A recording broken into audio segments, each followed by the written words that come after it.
बच्चों, आज हम आपको बताएंगे बहुत ही प्यारा सा केमिस्ट्री का पार्ट। बहुत सारे बच्चे नहीं जानते हैं कि हमें बैलेंस कैसे करना। मोटा तो वो कर लेते हैं लेकिन बहुत ही उलझ कर रह जाते हैं, बिल्कुल केमिस्ट्री में उलझ के रह जाते हैं। तो हम एक ट्रिक बताने जा रहे हैं जो है अलजेब्रिक बैलेंस मेथड। ये थोड़ा सा मैथमेटिकली इक्वेशन है, बस समझने की ज़रूरत है। अगर समझ गए तो फिर तुरंत सॉल्व कर दोगे, चुटकी में सॉल्व कर दोगे। जैसे सबसे पहले हम क्या करेंगे, एक हमने इक्वेशन लिया है, लेफ़्ट हैंड साइड में एक कंपाउंड को लिया है और राइट हैंड साइड में उसके कुछ प्रोडक्ट होते हैं, यानी रिएक्टेंट को हमने लिया है और उसका प्रोडक्ट राइट हैंड साइड में है। तो हम क्या करेंगे, इसमें कुछ नहीं, ए बी सी का डी का प्रयोग करेंगे। तो सबसे पहले हम क्या करेंगे, हम लिख देते हैं ए। ध्यान से देखिएगा, ए हमने लिख दिया। अब इसके पहले हम बी लिखेंगे, फिर यहाँ पर सी लिखेंगे और इसमें हम डी लिखेंगे। लिखने के बाद हम अब स्टेप बनाएंगे, स्टेप में चलेंगे। स्टेप 1, स्टेप 2, स्टेप 3, इस तरह से हमारा आएगा। तो हम स्टेप 1 में सबसे पहले स्टेप 1 को लेते हैं। स्टेप 1 में हम सबसे पहले चीज़ है, हम देखते हैं इसको लेते हैं, पीवी को हम लेते हैं। किसको लेंगे? फॉर पीवी, फॉर पीवी के लिए। पीवी के लिए हम देखते हैं कि पीवी हमारा लेफ्ट हैंड साइड में कितना है, पीवी के लिए कितना है। तो हम देखते हैं कि पीवी अकेला है, अकेला का मतलब ए से मल्टीप्लाई करेंगे तो हमारा ए। अब पीवी नहीं लिख करके यहाँ पे क्या करते हैं, हम उसके ए लिखते हैं। ए हमने लिख दिया, ए लिख दिया। फिर हम जाते हैं राइट हैंड साइड में, देखते हैं कि पीवी कहाँ पर है। तो पीवी हमें यहाँ पर दिखाई देता है, यहाँ पर पीवी है और इस दोनों में पीवी नहीं है। तो हम इक्वल टू का साइन लगाते हैं और हम पीवी को देखते हैं, पीवी यहाँ पर अकेला है और उसके साथ जो हमारा लगा हुआ कोफिशिएंट है वो बी है। तो ए इक्वल टू क्या हो जाएगा, बी हो जाएगा। बच्चों, ए इक्वल टू बी, हम इसको इक्वेशन 1 मान लेते हैं। फिर हम स्टेप 2 में जाते हैं। स्टेप 2 में स्टेप 2 को लिखते हैं। स्टेप 2, स्टेप 2 में हमारा ये नाइट्रोजन का, nitrogen for N, N nitrogen के लिए, एन के लिए, एन के लिए हम देखते हैं यहाँ पर क्या आता है। एन हमारा कितना है, यहाँ पर देखिए एन, एन के साथ ये प्रोडक्ट में 2 है, तो 2 है, तो एन के साथ 2 है, तो 2 मल्टीप्लाई ए से हो जाएगा। तो हमारा क्या हो जाएगा, 2a, 2 और a।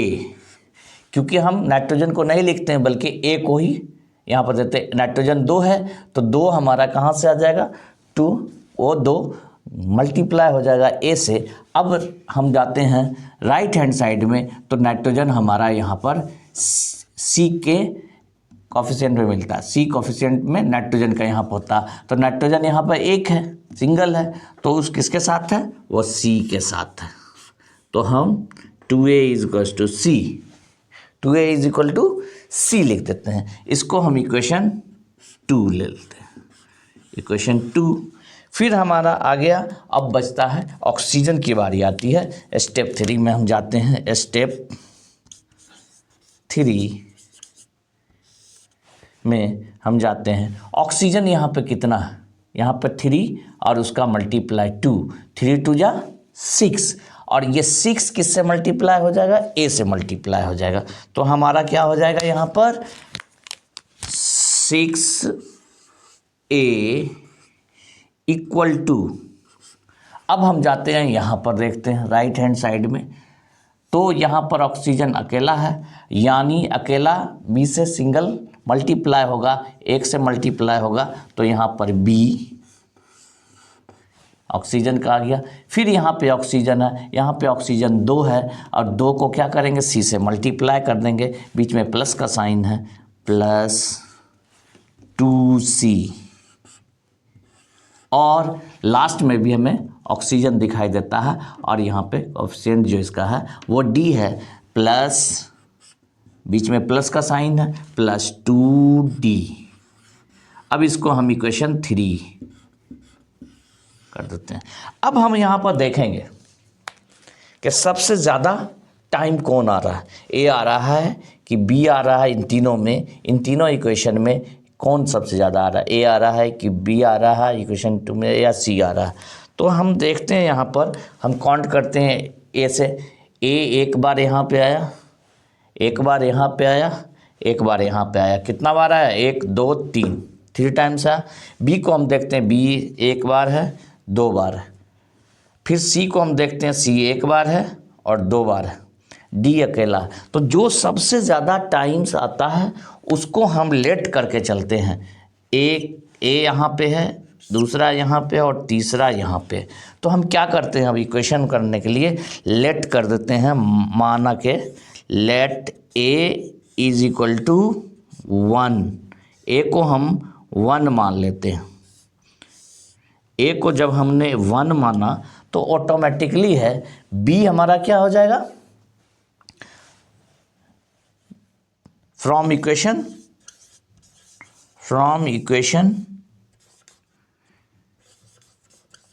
1 A is equal to B, A is equal to B, यानी ए को हमने माना 1 तो बी भी ऑब्वियसली क्या हो जाएगा, 1 हो जाएगा। अब हमारा ए भी मिल गया और बी भी मिल गया। फिर हम चलते हैं, अभी देखिए हम चलते हैं, अब हमारा देखना है सी की तरफ चलते हैं। हम जानते हैं यहाँ पर कि फ्रॉम इक्वेशन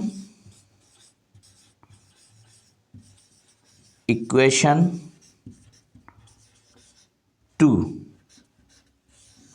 इक्वेशन 2 में क्या है, 2a इज इक्वल टू सी है। 2a इज इक्वल टू सी, ए का वैल्यू हमारा कितना 1 है। अब पुट करेंगे वैल्यू 2, ए का वैल्यू कितना हमारा यहाँ आ रहा है, यहाँ से ए का वैल्यू आ रहा है 1, 2 into 1 is equal to C. Therefore C is equal to क्या आ गया, सी हमारा आ गया 2। तो हमारा यहाँ पर ए बी सी का वैल्यू आ चुका है। अब हम क्या करेंगे, जब हमारा ए बी सी, अब ए बी सी का वैल्यू हम क्या करेंगे, पुट करेंगे इक्वेशन 3 में। अब यहाँ पे हम चले आते हैं। Now we put the value of A B and C in equation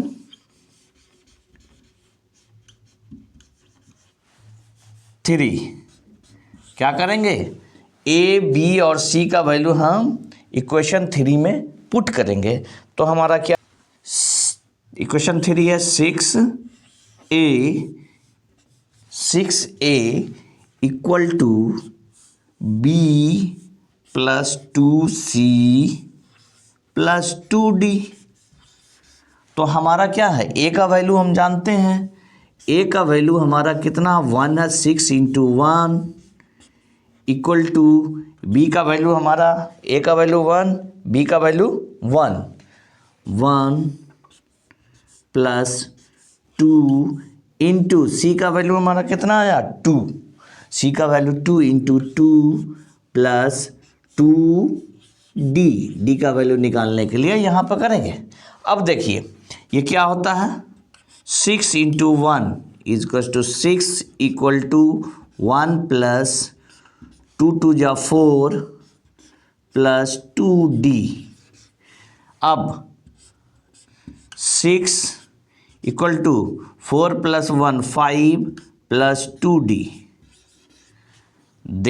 अब हम क्या करेंगे, 6 5 को इस पार करेंगे तो -5 equal to 2d and 1, therefore 1 equal to 2d and now यहाँ पर करेंगे, therefore d is equals to 1/2। अब हमारा ये चीज़ आ गया, हमारा क्या आ गया।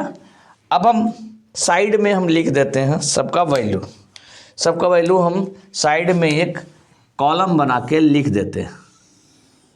ए is equal to 1, B is equal to क्या आया हमारा, बी भी हमारा 1 आया, सी इज इक्वल टू हमारा आया 2 and D is equal to आया हमारा 1/2। अब हम क्या करते हैं, ऊपर वाले इक्वेशन में जाते हैं। ऊपर वाले में इक्वेशन में हम जा रहे हैं। इक्वेशन जो हमारा है वो हमारा इक्वेशन है PV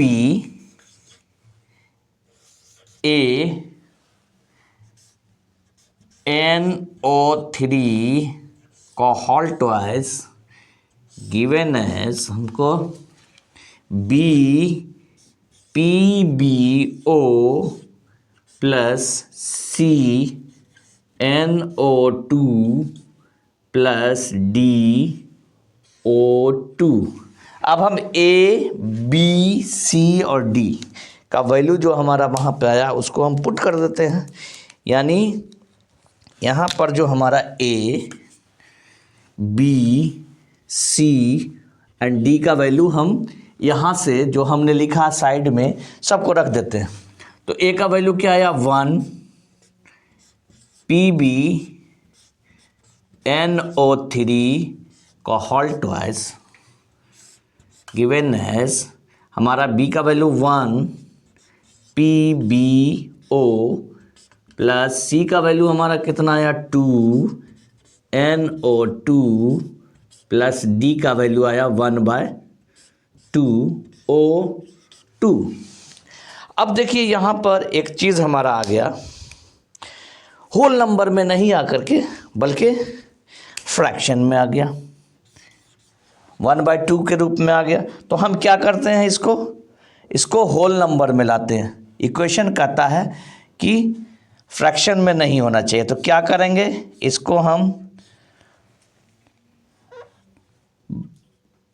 बिग ब्रैकेट से घेरेंगे और इस 2 को रिमूव करने के लिए मल्टीप्लाई पूरे इक्वेशन को 2 से कर देंगे। अब देखिए क्या आता, हमारा अब आ जाएगा 2, ये मल्टीप्लाई इससे होगा, 2 1 जा 2, 2 PB NO3 का होल ट्वाइस।